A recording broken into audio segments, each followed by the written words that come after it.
Assalamualaikum warahmatullahi wabarakatuh.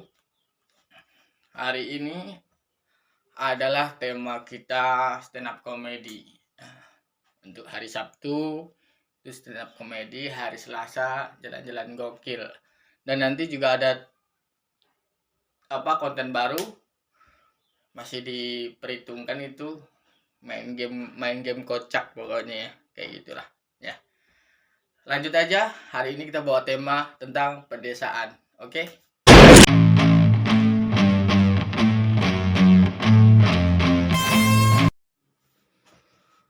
Gua itu orang yang nggak suka dengerin lagu dangdut. Ya. Kalau gua lagi dengerin lagu pop.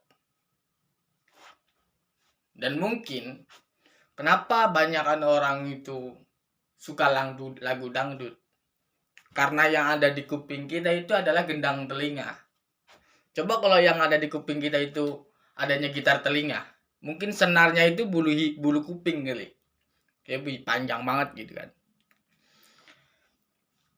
Dan kalau gue itu orang yang desa banget gitu, yang orang desa banget, orang terpelosok. Jadi kaki gue ini nih, kaki gue tuh ini udah keras banget, tuh tau gak? Kemana-mana gue nggak pernah pakai sendal, itu udah nggak pakai itu sendal itu. Jalan kaki mah jalan aja, mau kemana kayak jalan kaki, nggak pernah pakai sendal karena katanya juga buat kesehatan juga kan. Masa kita dilahirkan kita dibuat dari tanah nggak mau nyentuh tanah, kan lucu juga.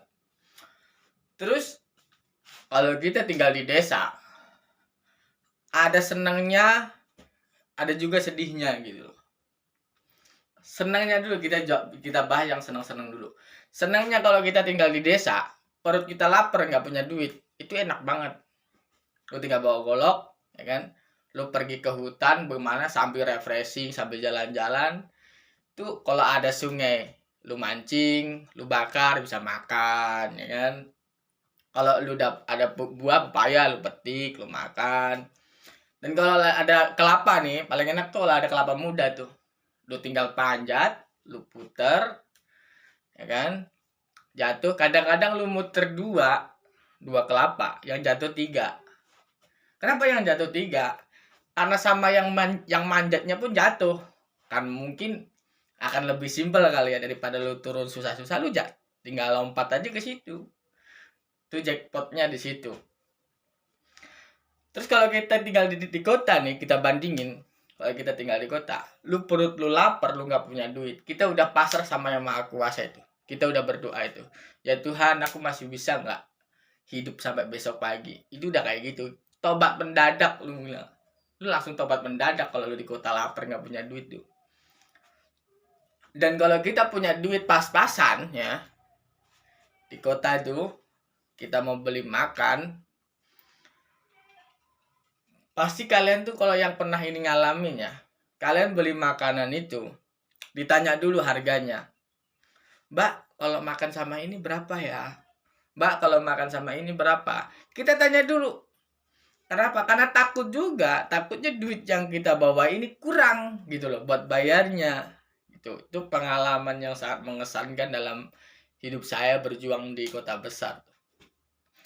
Terus kita kalau ngomong nggak enaknya tinggal di desa, itu adalah kita harus kuat dengan mulut tetangga. Mulut tetangga itu lebih pedas ya. Sama ayam geprek level 100 itu lebih pedas dia.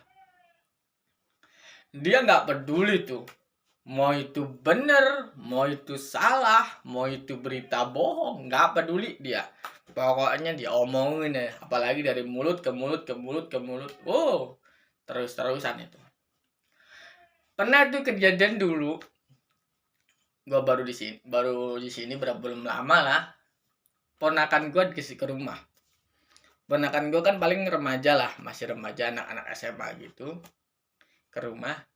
Kok bisa-bisanya gitu loh. Ada ibu-ibu nanya sama gue, Mas, kemarin itu yang ke rumah itu calon istrinya ya? Loh, gue langsung berpikir tuh, kok bisa sesimpel itu gitu loh menyimpulkannya gitu loh. Kok bisa sesimpel itu gitu. Lu kalau hidup di kota, lu mau datang, lu nggak peduli lu mau datang siapapun itu, masing-masing aja. Apalagi kalau tinggal di desa, terus yang datang tamu lu itu bawa mobil datang ke rumah lu, itu pemikiran orang, wah tamunya mobil, wah gini, wah gitu, temennya orang-orang kaya, wah gini. Padahal dia tuh nggak tahu tuh tamu itu ke tempat gue tuh mau ngapain gitu.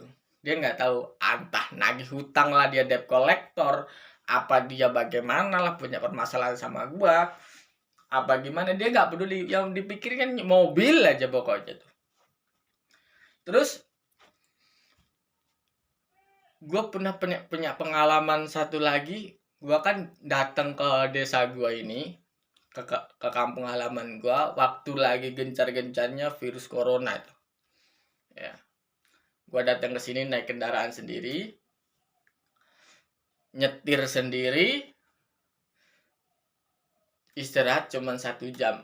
Ya, sampai di sini gue itu sampai di sini tuh kalau dibilang tuh ada yang ngomong beginilah, ada yang ngomong virus tuh gini-gini, takutnya kayak gini gini gini gini. Pokoknya semuanya tuh takutnya dan takutnya. Dan gue nyampe sini tuh mandi semuanya, bukan gue doang, mobil gue pun mandi, ya, kendaraan gue pun mandi, koper gue pun mandi. Koper aja nih, kalau dia bisa ngomong, koper gue tuh mikir. Gue baru ini loh, koper dimandiin, koper dicuci tuh gue baru ini gitu loh. Mungkin dia bisa ngomong kali, gara-gara corona ini kayaknya, mungkin gitu. Gue jadi bisa mandi, kata dia gitu, mungkin kopernya kalau bisa ngomong. Boneka gue mandi, semuanya yang ada di mobil gue tuh mandi. Dan seumur hidup gue baru itulah, di dalam mobil itu dicuci gitu loh, disemprot pakai sabun, digosok pakai sabun yang biasanya kan paling cuma dipenyedot debu, selesai, bersih, udah, paling dilap-lap gitu. Terus yang paling mengesankan lagi, yang menurut gua tuh agak sedikit gimana gitu ya, gua selesai itu mandi semua, gua dipanggil ke balai desa. Bukan dipanggil, karena emang tadinya gue laporan, orangnya belum ada karena masih pagi, jam 10-an tuh gue dipanggil, udah ada orang, gue kesana lapor ke relawan COVID-19 COVID ya. Sampai sana tuh gue kayak bilang kayak najis, ngerti nggak lo? Kayak dia ngeliat gue tuh kayak ngeliat apa, kotoran gitu nggak sih? Gue suruh jauh-jauh, jangan deket-deket mas, nanti gini. Ada yang ngomong apalah, takutnya nanti ketularan lah, bagaimana. Padahal tuh gue sehat banget tuh, sehat bugar, walaupun gue belum makan, sehat bugar kan. Terus yang paling gue berpikir dalam, gue itu jam 11 siang dijemur. Lu bayangin tuh, udah nyetir sendiri, istirahat cuma 1 jam, belum makan, belum tidur, dijemur jam 11 siang. Nah, itu rasanya ya, kalau gue ini gue kongkang, tak tembak palanya tuh, dar gitu, mungkin kalau nggak ada hukum ya. Pas dijemur jam 11 siang itu, gue pikir-pikir lama-lama, ini yang mati tuh bukan virusnya doang, ngerti nggak? Yang mati guanya juga ikut sekarat, mungkin ikut koma gara-gara yang peraturan seperti ini. Bolehlah kita berjemur tuh ya jam 8 ke bawah, jam 7 ke bawah, masih pagi tuh, kesehatan bagus. Kalau jam segitu guanya yang bisa kena penyakit gitu loh. Tolong dipahami. Tapi gua masalah itu, gua terima kasih sama kepala desa di sini. Dia datang pas gua dijemur tuh, dia datang. Kenapa mas di situ? Gini gue ceritain. Udah mas, ayo.